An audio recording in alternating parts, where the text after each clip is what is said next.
What's up guys, and welcome back to another episode of Career Mode. This is episode number 18. And it's also my first live episode of Career Mode. Yes, what's going on guys, and welcome back to another episode. Today we're returning with the special in-depth look at the save, where my Football Manager subscribers will tell you all about these episodes. In this video, what we're going to do is go through some things you wouldn't normally see in a regular Career Mode episode. So the in-depth look at the stats of the players in the Premier League this season, the top scorers, those that got the most assists, clean sheets and whatnot. What went on around the world in other leagues and also other competitions in Europe as well. And an in-depth look at our team as well, the attributes, how they're improving, and also as well we'll end with our transfer shortlist for season 2. So there's loads of things to get through in the in-depth special look at the save, so let's just dive straight into it. And we shall start with a brief recap of how the Premier League finished, for those that might have missed the last episode in the season finale and just want to know how the Premier League finished. As you can see, Spurs were crowned champions with 95 points, Liverpool in second, Manchester City and Chelsea ran out the top 4, with Manchester United in 5th, Leicester in 6th, Wolves in 7th, and Arsenal in 8th. Everton and Palace made up the top 10. We, of course, finished in 12th place with 10 wins in 38 games, 39 points on the board in our debut year in the Premier League. Decent return, despite losing half our games all season long. And of course, as we know, Aston Villa, Norwich and Southampton were relegated to the Championship, and next season I'll definitely be going in for a few of their players, no doubt about that. And as for looking at the top scorer charts, Mohamed Salah won the Golden Boot, beating Harry Kane by a goal and beating Lingard by 2. Of course, Jesse Lingard, if you remember in the first half of the season, was on fire. 27 goals though in 36 games with Jesse Lingard. Unbelievable. I don't know what happened there, but he was just on fire this season. Someone check him and do some drug testing, I think, because this guy's definitely been juicing or something. But Son and Jimenez completed the top 5, and as you can see, we didn't get anyone in the top 25. At least we did. Robinson's goal on the final day of the season meant that he got into the top 25. Get in! We don't have a single player in the top 25 all season long. And then Callum Robinson's goal on the final day means he does sneak into the top 25. As for top assists, though, we had a couple of players in here, including Robinson once again in 5th place, one of our players of the season this year, with 10 assists this year. Leroy Sané set up more goals than anyone else, though, with 15 in 35 games. Pretty sure we had someone else, didn't we? Didn't we? Oh, maybe we didn't. Okay, it's just Robinson then. And as for clean sheets, Hugo Lloris got more clean sheets than anyone this year with 16, alongside Alisson, but of course wins the Golden Glove due to playing fewer games. And Dean Henderson was in the top 10 with 8 clean sheets this year in 37. Definitely one of my targets to bring back next year, either on another loan or a permanent deal. So naturally, we're going to move on to the objective screen next with Sheffield United. As you can see, our manager popularity rating is now up to a 92. You might wonder why it shot up so significantly at the end of the season. Well, it's because of this. I've mentioned this before. The financial objectives don't get counted towards during the season. You don't see your progress during the season. So your manager rating might be 70, for example, but its true rating might be higher, because on the right-hand side there, you see the short-term and the long-term objectives. The short-term even says finish the season, and of course that's not calculated until the end of the season fully, until you get your final budget, which in the Premier League is like £100 million just for survival. I think we've got about £130 million. So of course that profit margin was always going to be hit if we survived, which we did. So that's why I was never worried about manager rating never being too high. But those have finally been tallied towards now with the profit margin and also the long-term objective too. Our youth development, we hit both of those objectives here. Signed 1 youth player to the senior team in the same season they were scouted. Played them in 10 matches, either a part of the starting 11 or coming on as a sub. Of course, Ollie Shaw this season was the guy that hit that objective for us this season. And also signed 4 players in our academy assigned to each of the following positions: goalkeeper, defender, midfield, forward. Might as well just said every position. Brand exposure is to, within 3 seasons, increase season ticket holders of at least 10% of the stadium's capacity. One of those objectives, again, you don't really see the progress, and there's no way to determine it either. So it's a bit of a novelty, that objective there. Continental, of course, not in Europe this season, and domestically as well, hit both our objectives, avoiding relegation and reaching around the 32 stage in the FA Cup, where of course we went 1 stage further and reached around the 16th stage. So 92, my manager rating to end the first season off, and I'd say that's definitely fair. So next up, we're going to take a look at our academy with Sheffield United, and right on cue, as you can see, we've got an academy update as well, along with some players expiring come the end of the season with their contracts, because all these guys are going to go on free transfers, so I'm totally fine with that. So our youth squad with Sheffield United looks like this right now. Obviously quite a lot of talent in here, including a few fringe players I might possibly cut. You've got Brendan Quinn, this Northern Irish cam. Fitzpatrick looks very good, Irish left midfielder there. Luke Gallagher, an Irish striker, his overall is shocking, but his potential is very very good indeed. O'Leary, a goalkeeper I might let go. Overall's good, but the potential's not the best. And we've got better goalkeepers in the academy and the first team. Aidan White is, of course, the standout though, and he is now 16 years old as well. Now, you might have noticed this in the last episode. He has turned 16, and I've been waiting to promote him, and I thought I'd do it in this episode here in the in-depth look at the save special. So let's do it and find out how good White's potential is going to be. Touchwood, fingers crossed, he's got that potential to be special. McKinley, young goalkeeper, might release from Scotland. Pierce McDonald, Ollie Hall, Angus Reid, Sam King, Ollie Martin, who's definitely going to get released with that potential despite being 6'4", Kieran Brady, Craig Duffy, and Dylan Brennan alongside Jay Harrison and Alfie Liu. Looks quite good, and that's how our academy is looking. So just before we look at the squad in depth and talk about the players and how they got on, I am going to take a look at Aidan White and let's see, does he have potential to be special? Come on, come on, come on. Best academy prospect. Does he have it? Yes, he does. Potential to be special. CM and Cam listed position 65 rated. I've been training this guy all through the season despite not being old enough to get a pro deal. Now he's got one. Potential to be special. I was very confident he'd have it. And let's see, skill moves, weak foot. Please don't fuck me over game. Oh, it's low medium work rates as well. Come on, EA, really? 3-star, low medium work rates, left footed player. Oh man, seriously, low medium. I would have settled for medium high, maybe like a deep line playmaker that just sits back, but low medium with Cam as his secondary position. Brilliant. Well, he's got potentially special, first night at the academy. There's still definitely place for him in this team, but the work rates, that's shocking, man. That's really let me down. So before I talk to you guys about the individual form of our players this season and spend a bit of time on our key members of our squad, real briefly, this is how our final Sheffield United team ended up looking due to the injuries to McBurney and, of course, Lundstrom, those long-term ACL injuries. That's why they're not featuring in our first team. But either way, it's a decent Sheffield United team. Again, not much change from the original team we inherited due to no transfer window at the start and not much money, but it will change quite a bit, I'd imagine, over the summer as we gradually look to improve with some realistic signings as well. So now let's move on to the squad as individuals, and I'll talk you through some of the players in particular. Starting with Dean Henderson, of course, on loan from Manchester United, grew 2 ratings in his first season with us. And of course, I don't do squad reports anymore at the start of every month like I used to, because now the squad hub exists and there's no squad report screen. And of course, it will take too long to go through the attributes. But Henderson this year, 8 clean sheets in 37 games. Obviously played twice in the FA Cup 2 and kept a clean sheet in 1 game as well. That was against Chelsea. You know, Dean this year did have some moments which are quite shaky, but for the most part, I thought he did quite well. And again, to discuss it, next season he will be my #1 target for the #1 role to bring him back. Briefly on our left backs this season, Ben Osborne and Enders Stevens. You might have noticed that this year I sort of rotated the two of them quite evenly for the most part, alongside Ollie Shaw as well. Stevens played a few more games than Osborne, but only a few more. And I didn't think there was that much difference between either of them this season. I think either weren't that great for us, to be honest. Osborne grew by a rating this year, but obviously with the emergence of Shaw, without question is going to be our starting left back next season. So one of Osborne or Stevens will be getting sold. Who it is, I'm not sure. The natural choice would be Stevens, but he is 1 rating higher than Ben Osborne. But then Osborne has that amazing 91 stand, which I love as well. So I'd imagine Stevens will be the guy that goes, but one of these guys will be getting sold.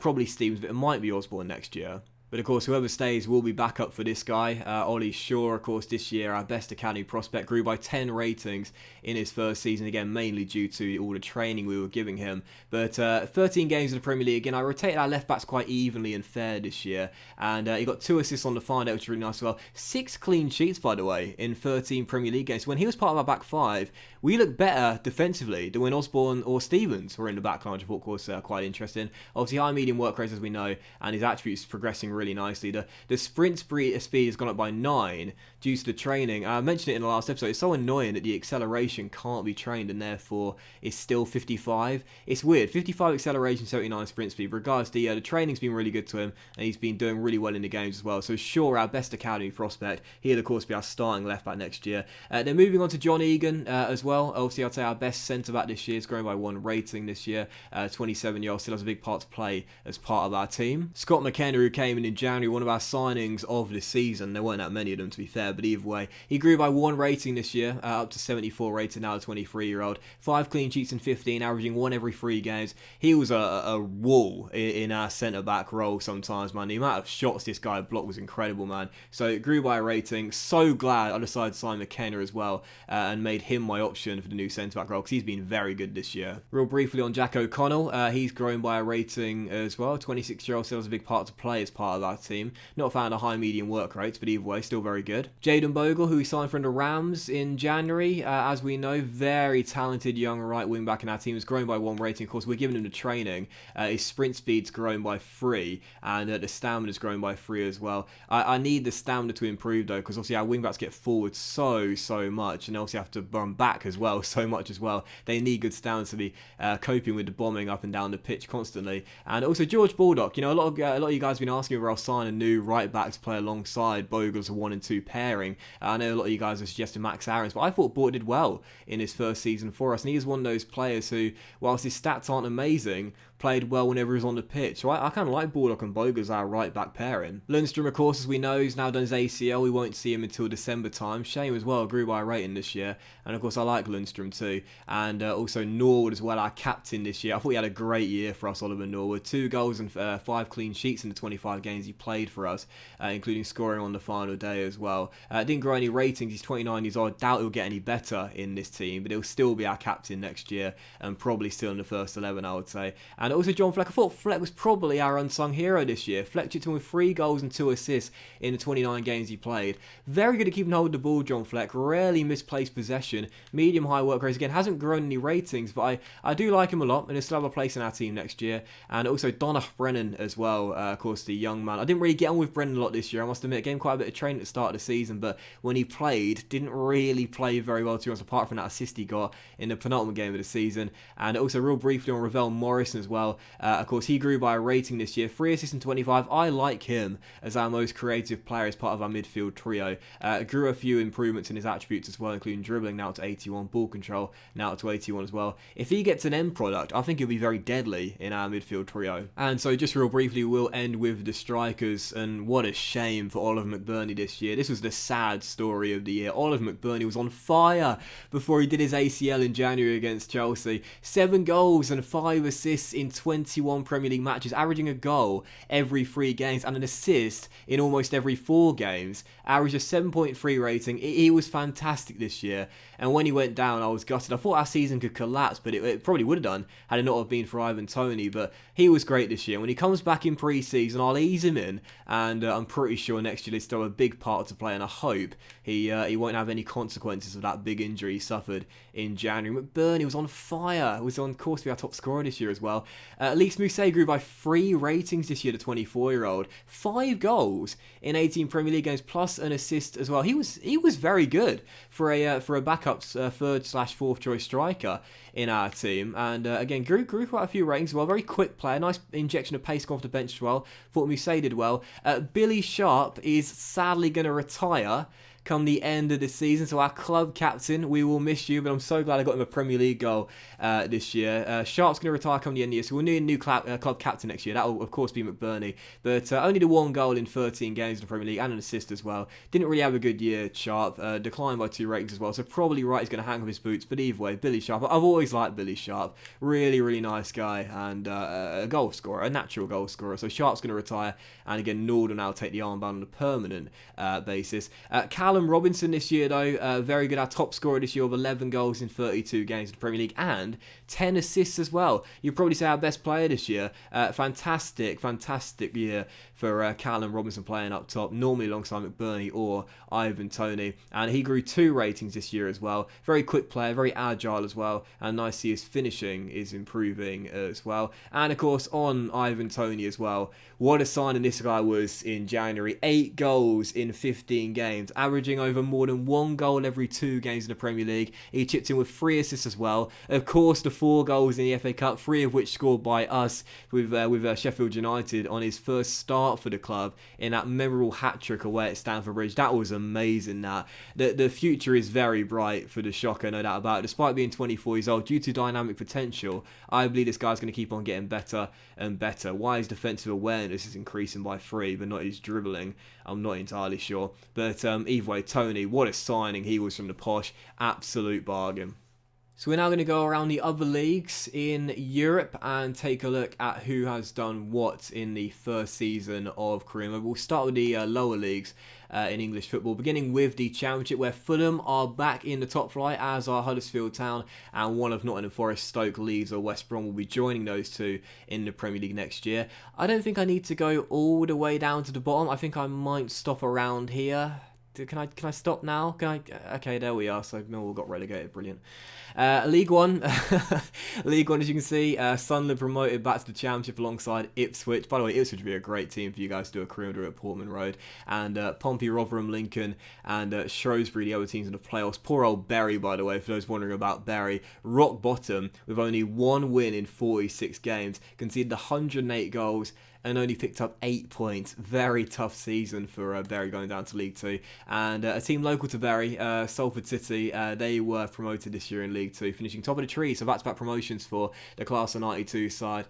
Swindon, Plymouth, Scunthorpe and Mansfield are the teams going to plus. Is there only one relegation spot in League 1 this year? I'm pretty sure I read about that. It might be in League 2, I can't remember now. But as for League 2's bottom as well, a team that's definitely getting relegated is Macclesfield Town. Pretty sure it's actually League 2. It's only one relegation spot this year. But regardless, Paris Saint-Germain won Ligue 1. So no surprise there. Did it unbeaten this year as well. Winning 36 of their 38 games and only slipping up twice with draws as well. What a season for Neymar and co. But the most surprising stat was the goals conceded. 9 goals.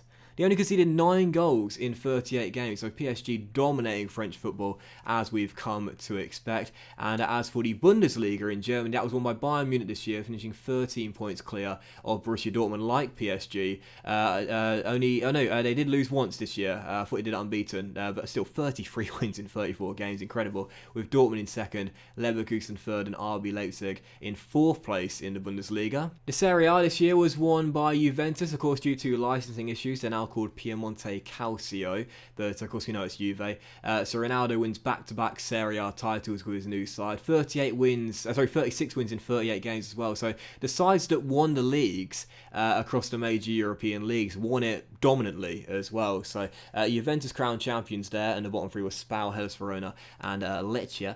And as for the Dutch league, Ajax were crowned champions this year, again winning 33 of their 34 games, extraordinary, and doing it unbeaten as well, only slipping up once with that 1 draw. I wonder who that draw was against for Ajax there to stop them from doing 34 out of 34 and getting 102 points. I bet it was the team that would bottom on the final day. They had a 0-0 against RKC Valvik.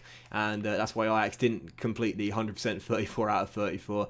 And they do a couple more as well. The Portuguese league, that was won by Sporting this year with 93 points. Benfica and Porto finishing in 2nd and 3rd place respectively. And also, let's do the Scottish Premier League. That was won by Celtic this year. 8 points clear of Rangers. Again, unbeaten as well. Another side winning the title unbeaten. 31 wins in 33 games as well. And as for La Liga as well, that was won by Barcelona this year. And again, it was another dominant campaign for a side that won a title. 37 wins in 38 games, only slipping up once with a draw, winning it unbeaten this year, Barcelona.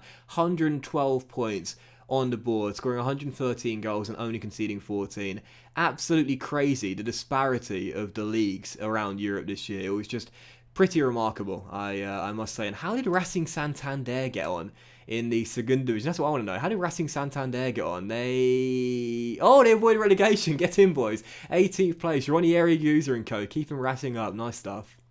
So moving on to the cup competitions in England and also in European football as well. Who won what silverware this year?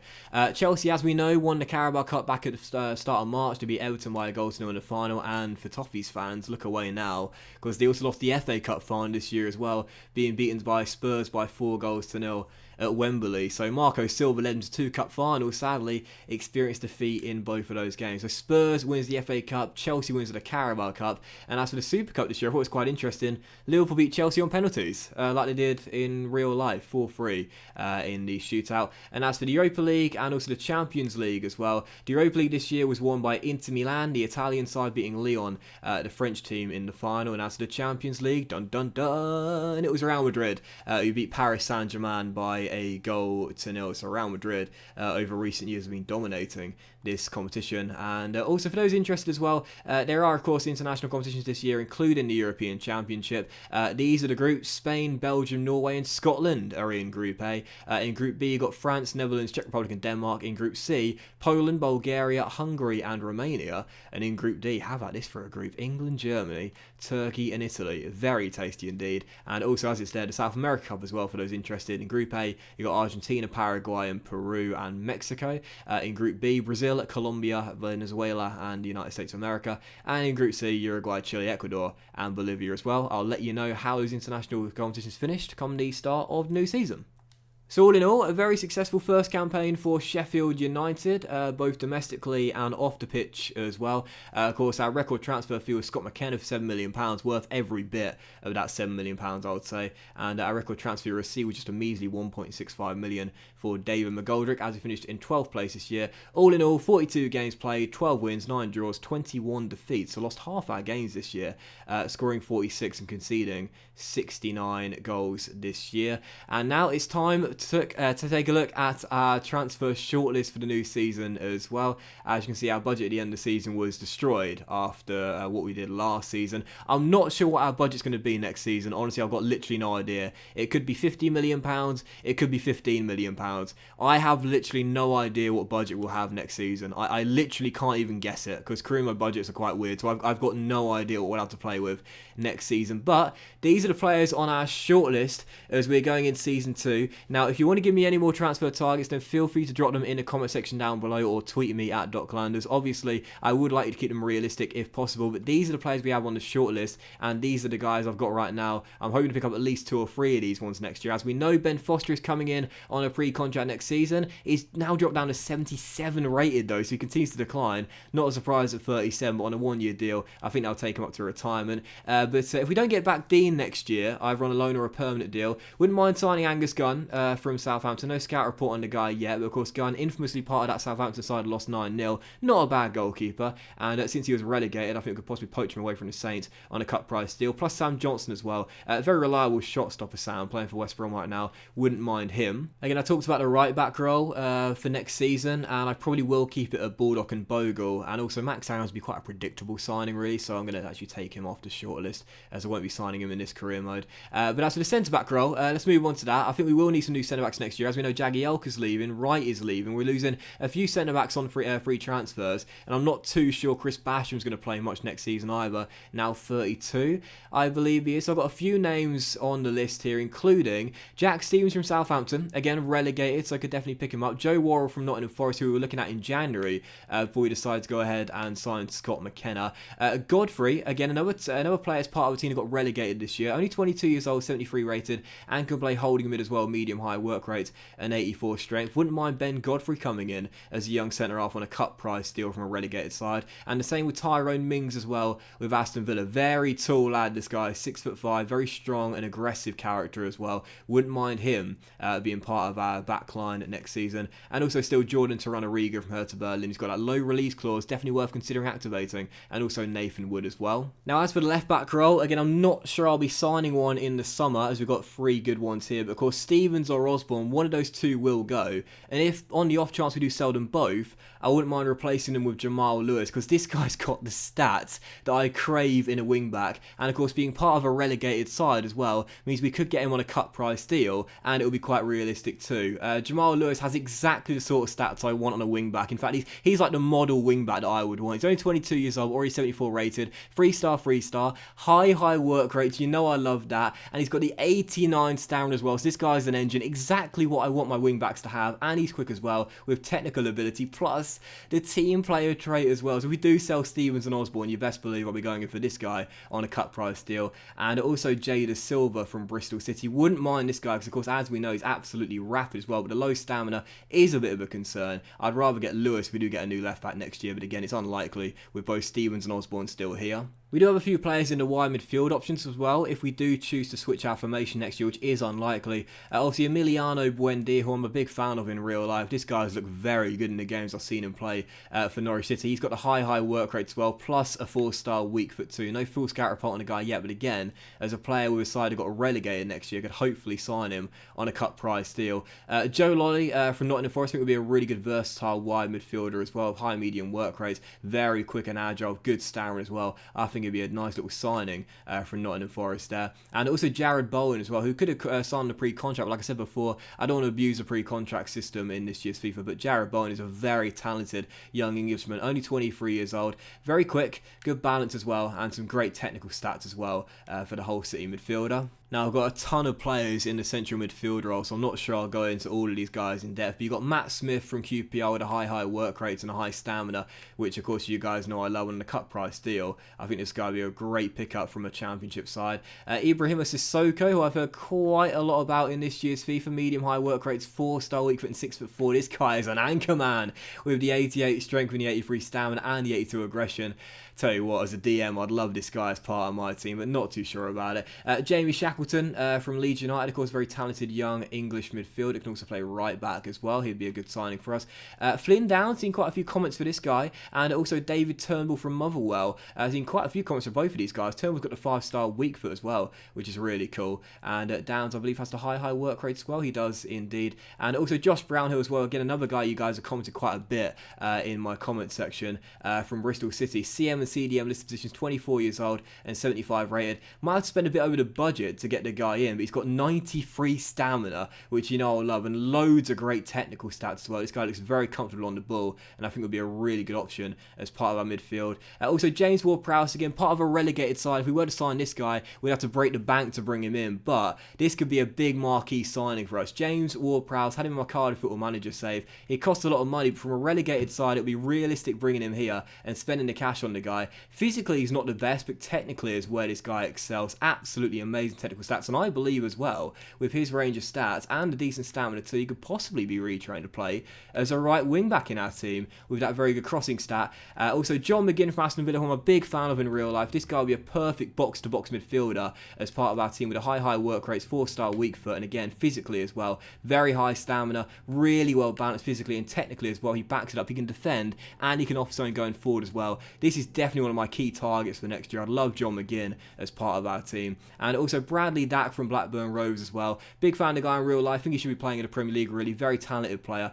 Cameron striker, listed positions. This guy can play up top and through the middle. High medium work rates, 4-star weak foot, and he can shoot from range as well. And also the last player playing through the middle, Eze from Queen's Park Rangers. A very talented young midfielder. For those who don't watch Championship football, this guy's one of the brightest talents in the division in my opinion. Very good player. 4-star skill moves, 3-star weak foot, can play out on the wing, and also of course through the middle where he's best as well. Very good young player. And we shall end with the strikers. Shane Long, part of the Southampton side that were relegated this year. We could possibly sign him on a pre-contract, but I don't think I'm going to do that. 33 years old, high work rates, which you know I love, but only a 2-star weak foot. Bit of a concern on someone who'd want to be a goal scorer in this team, but I think I'll probably leave Shane Long next year. Worth considering. Timu Puki, who of course is having a great season for Norwich in real life, not so much in the game. Only scored 2 times this season in this year's career mode, but again, a cut price figure we could probably get for the Finnish striker. Nice balanced stats, and again a high finishing stat too. Wouldn't mind this 30-year-old as a veteran off the bench. Ollie Watkins, who you guys have commented quite a bit in my comment section, the Brentford striker, who can also play on the flanks as well. Might cost quite a bit of money to get the young Englishman in, but 75 rated, 3-star, high medium work rates, and he's quick as well as agile as well. He could be a good injection of pace off the bench. If we do switch to a formation with wide players, he could possibly play out wide as well. And of course, Wesley, I must say, this guy would be a brilliant signing, but again, like Ward-Prowse would probably have to break the bank for a player that was relegated with their team this year. Aston Villa go down. He scored against us, don't forget, at Villa Park. He was so hard to handle. 6'3", high work rates, 3-star, and look at this guy, man. 97 to 99 strength, one of the strongest players in the game. He's quick as well, and he's aggressive too. And as we know, he can finish and head them in as well. We'd break the bank to get Wesley in, but tell you what, with him up top, I think our goal scoring woes would definitely be over. But either way, that's my transfer shortlist. Again, if you guys have any suggestions for me whatsoever, feel free to leave them in the comment section down below. Don't forget the new season is going to start tomorrow afternoon around 4 to 5 p.m. UK time. And that is that for the first season of Career Mode. Especially in-depth look at the save ends here. I want to say a big thank you for you guys for watching the first season of Career Mode. I really hope you guys have enjoyed it. The support you guys have given me has been absolutely immense. I really appreciate it. For an old school Career Mode save, the love has been fantastic, and I can't say thank you enough for that. It's been a really fun first season. I'd say quite realistic as well, and I'm looking forward to season 2 as well. I hope we'll continue to keep it realistic and make some good signings, and hopefully kick on next year and try and possibly finish mid to the top half of the table. So that was today's episode of Career Mode, guys. Big thank you for watching. Hope you have enjoyed it, and if you did, then please do drop a like for the in-depth special look at the save. Thanks for watching, guys. Much love to you all. It's been a great season 1, and I will see you for the new season of Career Mode very soon.